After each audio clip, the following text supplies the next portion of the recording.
Hello বন্ধুরা, একটা কাঁঠাল দেখো গোটা।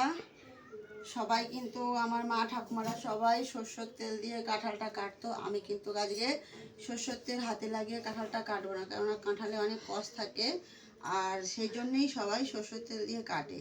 কিন্তু আজকে আমি সরষের তেল দিয়ে কাটবো না, আজকে আমি এটা কাটবো জল দিয়ে। জল দিয়েও কিন্তু আঠা সরে যায়। দেখো কাঁঠালটা অনেক কচি, এই দেখো একদম এঁচোড়। তো দেখো রসটা বেরোচ্ছে, তো আমি জলের মধ্যে ডুবিয়ে দিলাম। একটু হাতটাও ধুয়ে নিলে তারপরে আর তেল লাগাতে হয় না। দেখো রসটা পুরো ধুয়ে গেছে। দেখো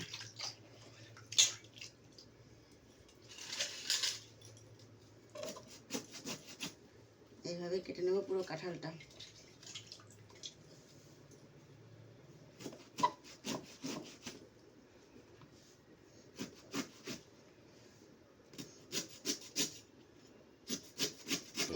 এইভাবে মাঝখানটা ফেলে দেব, দিয়ে এইভাবে টুকরো করে নেবো। একটু কচি তো একদম, তো একটু মোটা মোটাই টুকরো করছি।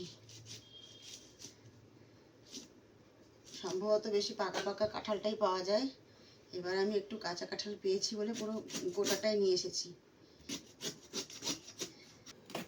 বন্ধুরা সম্ভবত তোমরা দেখতেই পাচ্ছ আমার হাতে একটুকু কষ্ট লাগেনি। তো যারা যারা এখনও এভাবে জল দিয়ে ট্রাই করনি তারা কিন্তু অবশ্যই একবার ট্রাই করবে।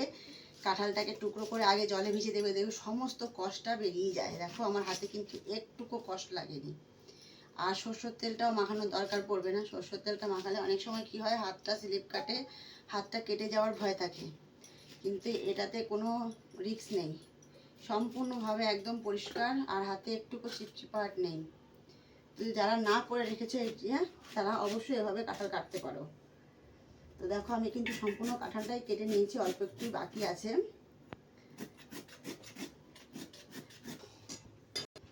তো আমার প্রিয় বন্ধুরা দেখো আমি সমস্ত কাঁঠালগুলো কেটে নিয়েছি, পুরো একটা গোটা কাঁঠাল। আর আমার হাতে কিন্তু একটুকু আঠা লাগেনি।